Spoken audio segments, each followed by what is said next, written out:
Welcome back to Forbidden Knowledge News. I'm your host, Chris Matthew. Tonight I want to welcome Dr. Peter Fox. He is a chiropractor who has made the exploration of ancient ways, primitive skills, and healing methods a main focus in his life.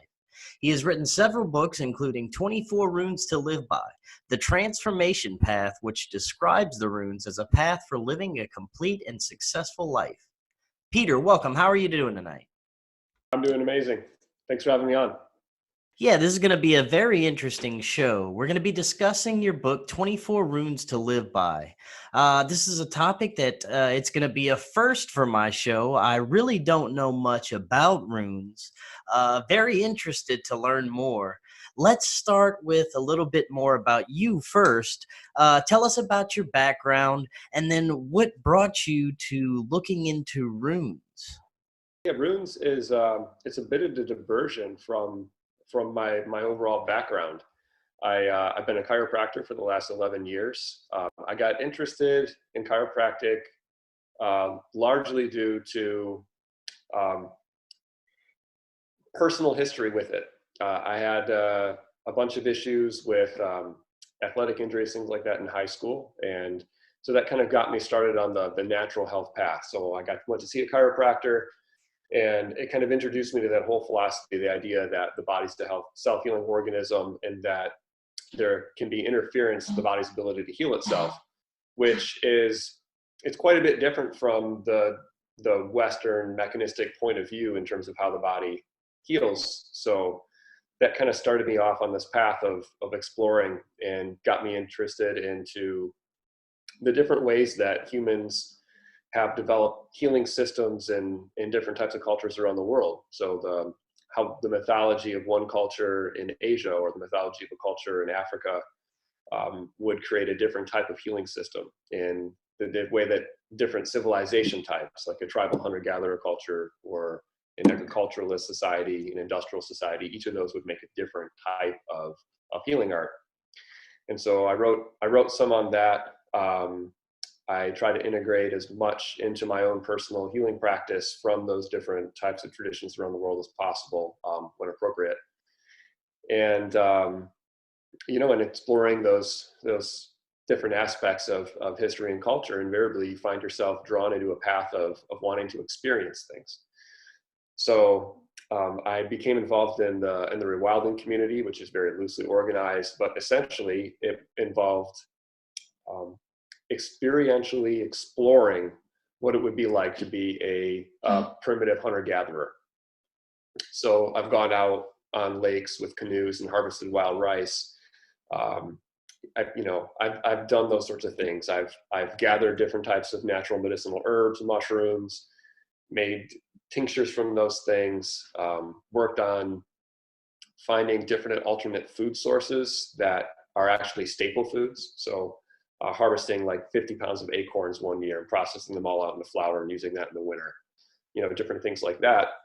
And through that, you start to look at the religions and things like that of your ancestral past. And my heritage is largely European, like 99%. And when I look back through the history of Europeans, there were the runes. There was this ancient knowledge, and one day, and I kind of ignored them. They're a little bit terrifying to me. And there was this day I was in a yurt with a friend of mine. She was doing the same thing, this experiential kind of learning, and I was having some issues with a girl. And so, like most people, when they start getting into divination, they do it for very personal reasons. And I just kind of wanted to know. I mean, I knew inherently, I knew what the situation with this person was all about, but I didn't want to admit it to myself. And so she brought out the runes, and they very, very clearly and very, very harshly told me everything that I sort of already knew about the situation, but they did it in such an exact way that it terrified me, and I avoided them for the next year. But then for some reason, I got them with me. I made my own rune set, and they just started talking, and that's sort of where things began. Very interesting. Now, Tell us a little bit about the background of runes. What exactly are they? Where do they come from? Where do they originate from? So that's a great question, and I'm gonna preface my answer with this by saying that from the original sources about the runes, we have very little knowledge about them. The historical legend about the runes is that the god Odin sacrificed himself to himself on a tree and reached down to the base of the world tree and picked up the runes and brought them back to the Germanic Norse peoples in Northern Europe. The name rune means mystery. Um, so the runes are mysteries. There's 24 of them. The origins of them as written symbols is around the time of the Romans. So the actual symbols for the runes are probably a combination of Greek and Latin in terms of the actual script. They were obviously modified from those languages because we don't have letters within those languages that look exactly like the runes, but they're very similar in the way that they're shaped. But I believe that the runes are actually much older than that, and that the runes go back to the end of the Ice Age, when the European hunter-gatherers were needing to, through oral tradition, pass on wisdom through the generations. And when you look at the order of the runes and some of the things, the symbols in them and what they represent, it makes me think that this was actually a path that was set about, that was passed down through oral history, and that when the Europeans applied these Latin symbols to them, that was what brought them into use for things like an alphabet, et cetera, and things like that. But I believe that the original use of the runes was, in addition to things like divination, was a teaching tool for teaching people about how to live better and fuller lives. Now, when you say divination, can you explain more about what that is? I can. So divination, there's a lot of different ways that people can do divination, but essentially divination is trying to gain additional information or knowledge in regards to a situation. In some instances, you could try to like predict the future using divination. You could try to gain knowledge about the current present. You could try to gain insights about the past and how it's relevant to the now or the future. But essentially, it's trying to gain access to wisdom that is outside of the what is apparent. How divination actually works, I don't know if anybody actually knows, but it seems that there's this ability for us to grab information from sources outside of what we see apparently, like written book knowledge, things, news stories. There's additional information that's available, and that we can have access to that through magical tools like either the runes or the tarot deck, things like that. Now, how would we use runes in, modern day times? What are some of the uses that we could use them for today? Gotcha. So there's a lot of different ways that people could use the runes today. People do use them for divination. So someone might take the runes and cast them and look at the patterns that come out with it, or you might do a series of 3. You might draw 3 of the 24 runes at random, and then however they fall, you might interpret them differently. So maybe the first rune is the rune Fehu, which is the rune that symbolizes cattle and wealth, things like that nature. And then the second one maybe is one that symbolizes need. And then the third one is maybe one that symbolizes joy. And you would have to interpret that relative to your current situation and the question that you asked of the runes. One of the other ways that you could use the runes is my preferred way of using them, which is to look at them in the order that they're placed in, and look at the organization of the structure, and use that to try and achieve more in my life. So the way that the runes are set up, there's 24 of them. They're divided into 3 sets of 8. So the first set of 8 runes, the way that I interpret it is that these runes are related to success in the physical realm in an individual and family level. So I'm going to go through the runes with you here because I think this will I be was going to helpful. actually ask you to do that, to kind of show us what the symbols are on them, and Yeah. explain each one. So this here, I know there's a glare on it. That might be a little bit better there, but these are the runes. These are the symbols. This is how I have them, and they're in order, and I have them divided out in a particular way. And so I'll just go through the order of the first 8. The first one is called Fehu, that rune, and I'm going to probably mispronounce these. There's different ways that you can pronounce them. They're ancient Norse, but Fehu is associated with domesticated cattle, and it is related to wealth, resources, money, more like fluid currency. And then the rune following that is called Uruz, which represents the ancient auroch, which was it's like a wild bull. They don't exist anymore. I think the last one died sometime in the 1600s. But they were like an undomesticated, like megafauna from like Stone Age days that survived up until that time. It's related to vigor, to strength, to personal health.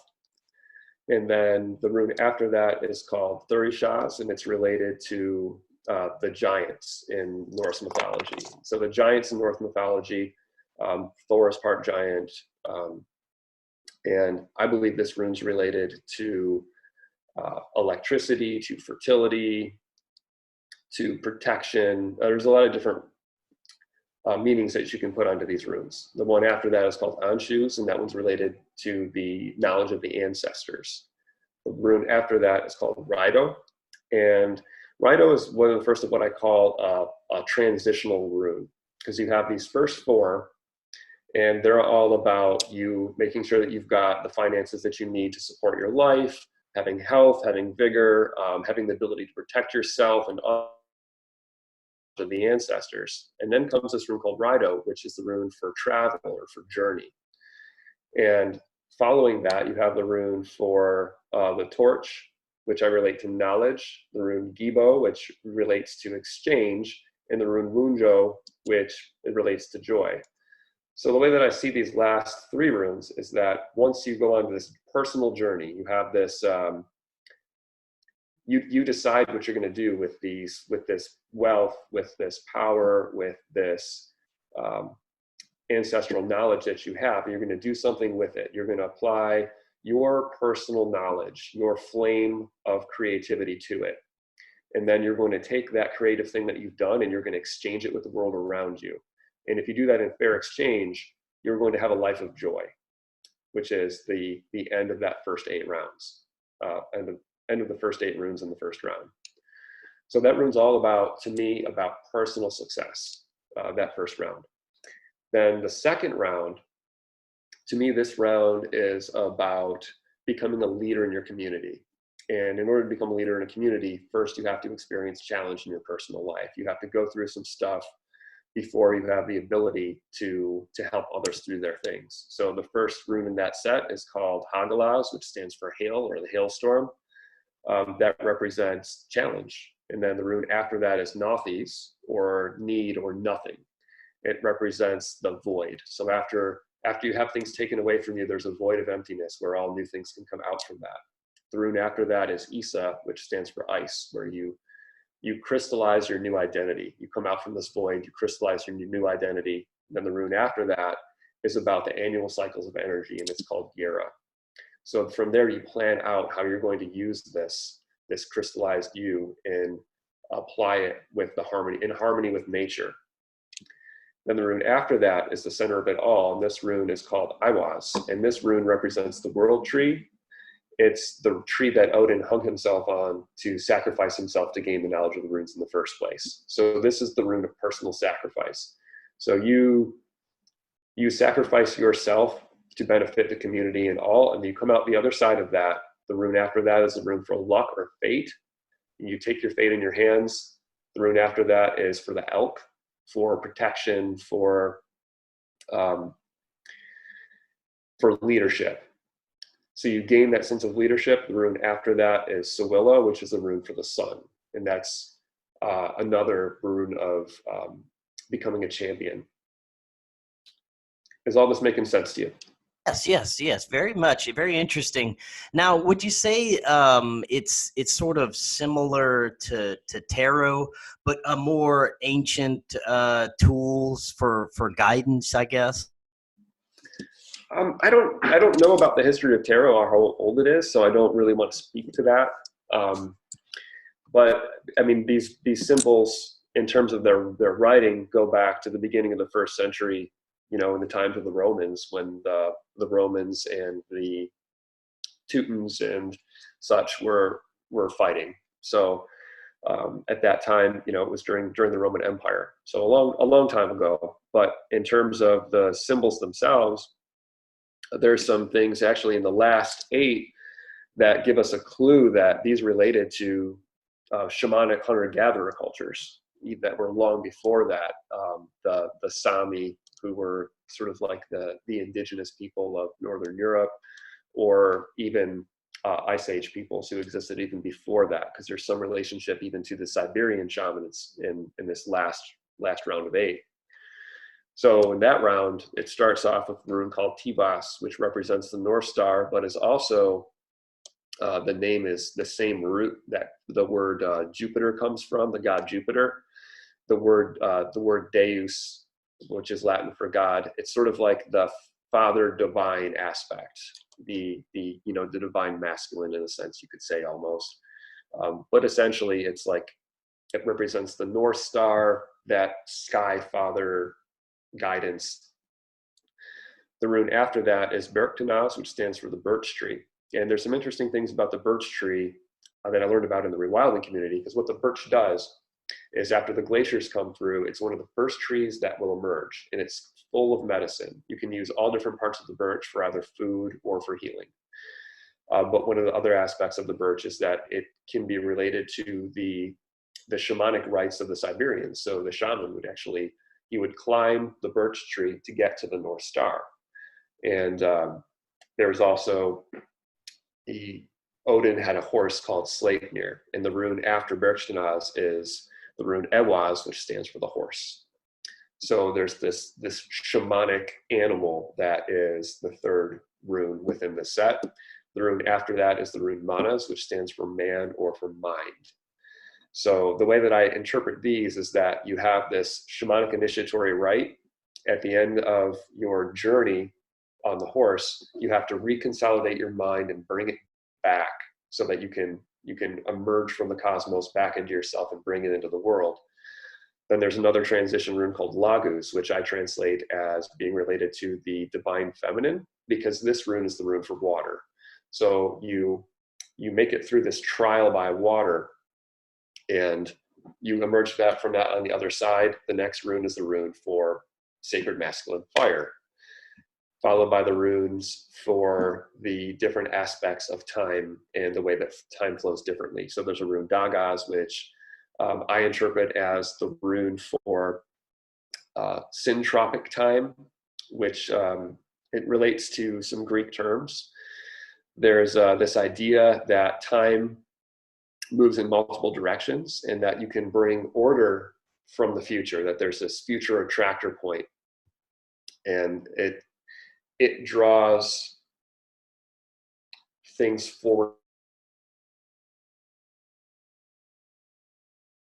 An official aspect of time that pulls us forward is how I interpret that Dagas. And then the next is the rune for Othala, or the ancestral house, and I interpret that rune as what is known in Greek as supercausal time, where the past, present, and future all coexist at once. So it's the completion of the entire journey. So we have a set of runes that's for your personal success, a set of runes that's for your success and leadership within community, and then a set of runes that's for your success within the shamanic spiritual realm. Now, as far as you personally, have you used runes for guidance as a tool in your life? I really try to avoid it in the sense of using them for divination, but what I tend to find is that people talk about the runes, people who are experts in them will say that the runes are living things, and that when you craft a set of runes, that they have a living essence about them. And that's 100% been my experience with them. So like, I've got my runes here with me, and almost always when I move my runes from one place to the next, I'll think that I've moved them all. And then next thing I know, I'm looking down on the ground and there's a rune sitting up. It's like they jump out at you, literally. I've had this happen multiple times where a couple of years ago, I was in a situation where I needed to move to a different state, and I was trying to decide on what to do. And so I moved my runes from one spot to another, went back into the room, and the room for Homeland was sitting on the floor. So, I mean, that guided my decision to move back to Detroit, which was where I was born. So, so yes. It sounds like you're very cautious of the runes. Would you say that there's any danger in them? The danger that you bring to it, the amount of order and coherence and resilience, discipline, temperance that you have in your own personal life, you can carry that into your use with the runes, and it makes them completely safe for you. The degree of chaos that you have in your own internal life and your lack of discipline, etc. When you play with primeval forces, then you need the discipline to work with them with the respect that they deserve. So I'm still trying to understand, like today, if a person would want to use runes, what would they be using it for? What are some of the practical uses that someone, would want to use runes, in their daily life? Gotcha. So, I mean, in terms of the rune path, one way that you could do that is if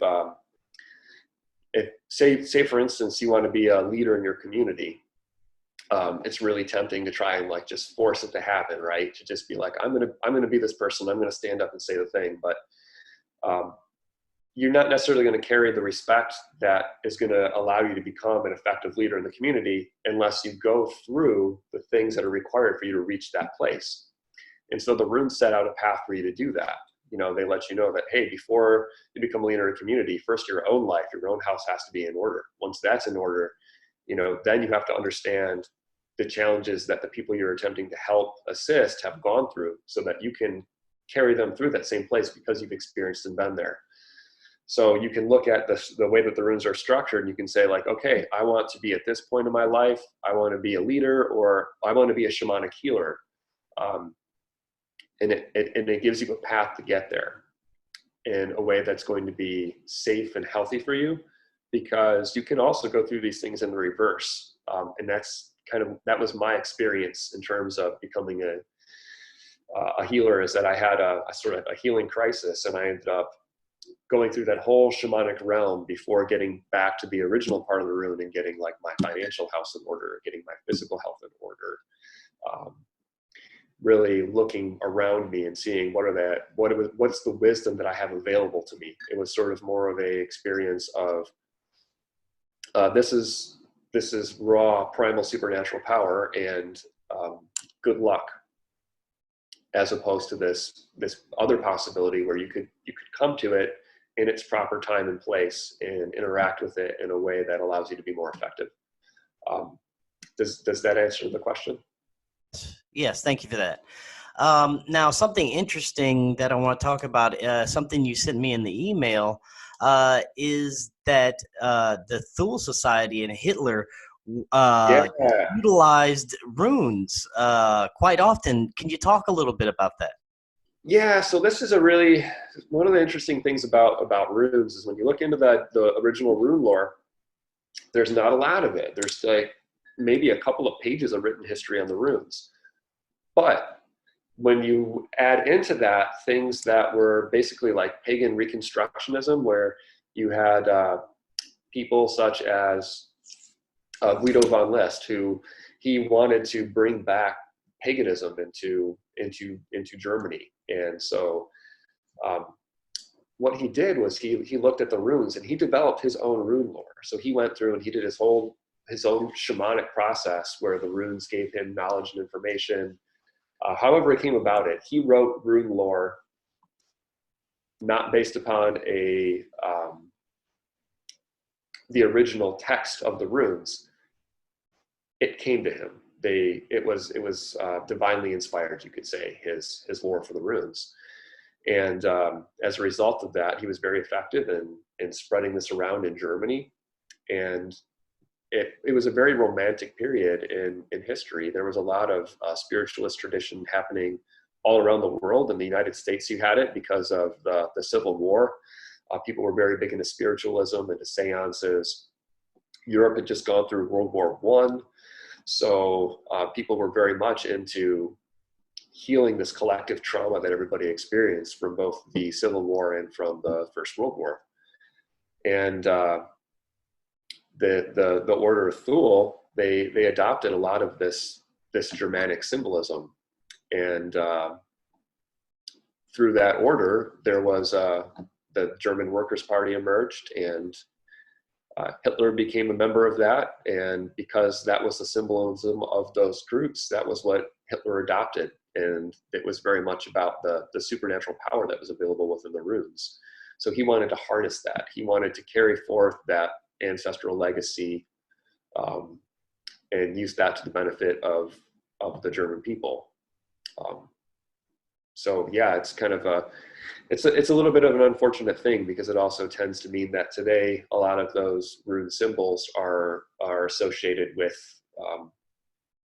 Nazis, neo-Nazis to a certain degree. So, well, I mean, there's so much that goes back to that time period. What they were doing with the, not only that, but the occult and, channeling of entities to, supposedly reverse engineer craft. There's so much that goes into the stories, but adding runes to it adds a whole another level. I'm just wondering how they may have, been utilizing runes, in some of their practices. Yeah, that's a great question. I don't know. I don't know the secret stuff that they did. I know that their on the surface symbolism all involved it, and it didn't seem like it was done haphazardly. It seemed like they had a structure for it. They had the way that they used the runes made sense in terms of what they were trying to do with it. These things, they're like any other sort of archetype. The more that they're put in use by human beings, the more powerful and charged they are. And if these runes are as old as I think they are, they really do go back to the Ice Age. That's a tremendous amount of power and use that they have developed archetypally. And that must have been a huge source of power for that country to be placing those in use. And it's unfortunate that they used them the way that they did to do what they did. Now, where did you get your rune set? Now, you were saying that they hold some supernatural power.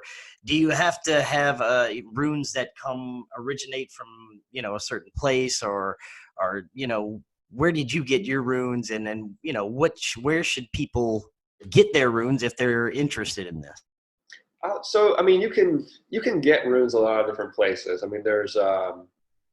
There's a lot of people who are making them and selling them on Etsy. There's some Instagram makers who are making really beautiful rune sets. I made my own personally. I crafted mine. I used a particular type of wood. I used the wood from the yew tree, which is the tree that I believe was the Yggdrasil in the Norse mythology.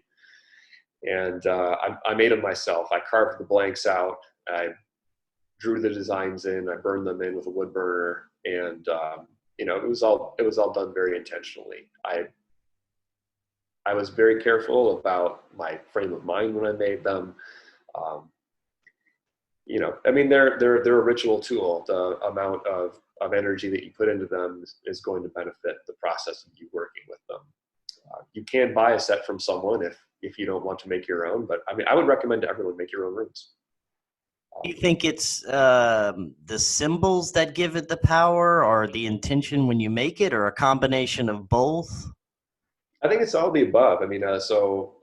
One of my other interests is chaos magic. So my cousin's a chaos magic practitioner. My brother does a little bit of it, and I don't do too much of it, but I'm knowledgeable enough about certain aspects of chaos magic that I really enjoy.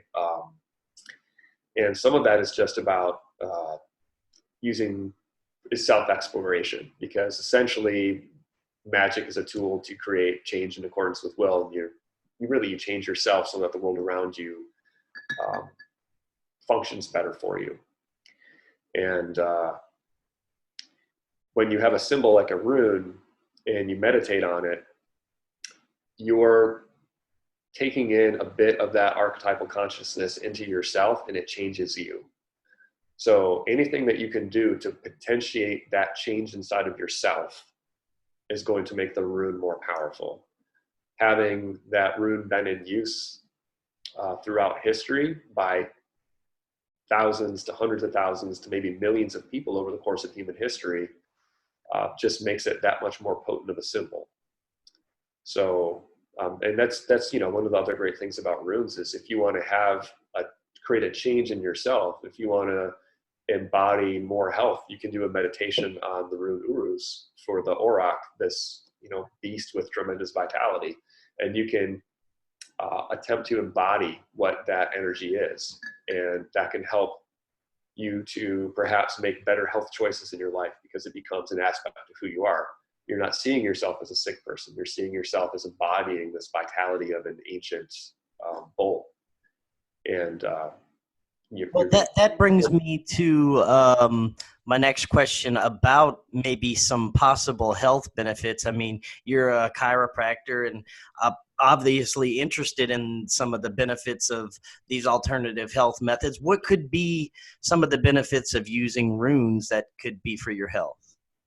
Well, one great thing about runes is that you can use the runes to create a sense of autonomy and control about those aspects of your life that you have the ability to control. The runes are, you can meditate upon a rune to take upon the consciousness of that rune, the vibration of that rune, and embody that. And that gives you a sense of control about an internal aspect of yourself. And the more we feel in control of the world around us, the less stress we experience. There's a lot of different things that make us experience more stressful. Number one, you don't know how long it's going to last. Number two, you don't have any control over the situation. Number three, you think it's inescapable. All those different things make life worse. So by you having the runes as a tool, it provides you with an additional resource. So your internal state becomes stronger.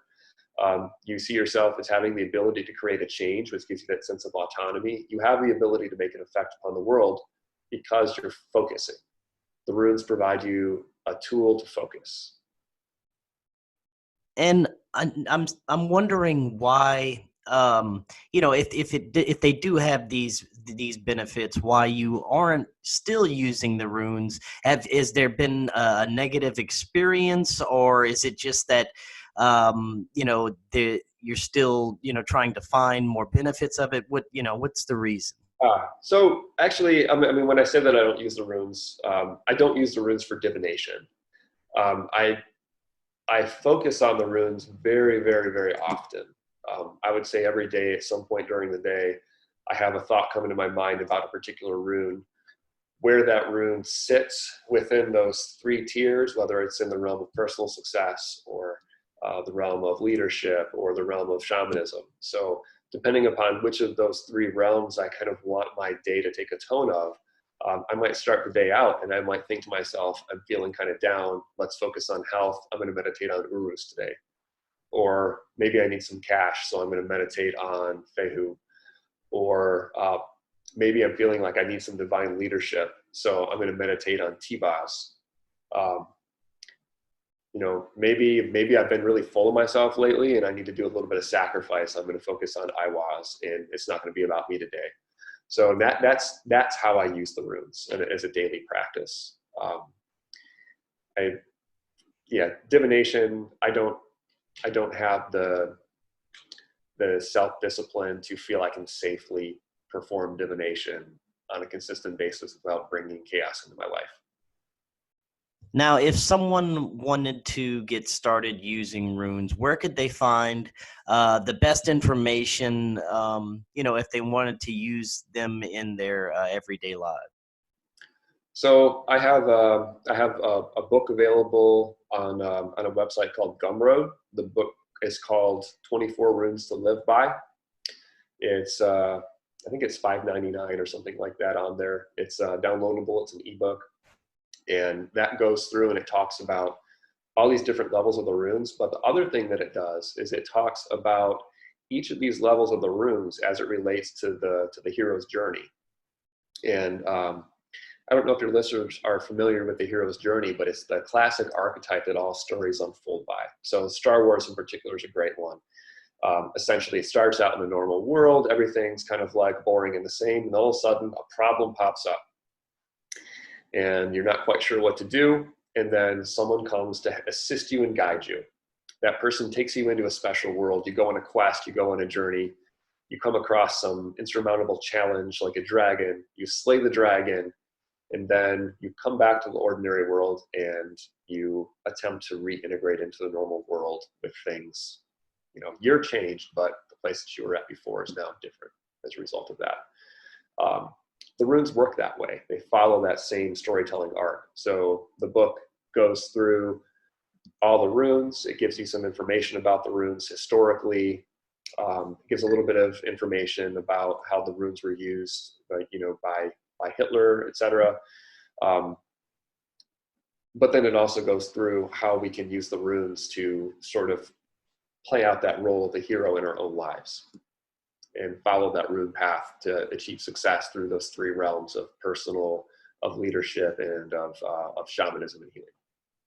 Now, before we move on, is there anything else that we should know, anything important you think we should know about runes before we move on to the next question I have? I would say the most important thing to know about runes is that these are ancient symbols, and that I do recommend working with them, but I also recommend really being serious about it and coming at it with some gravity.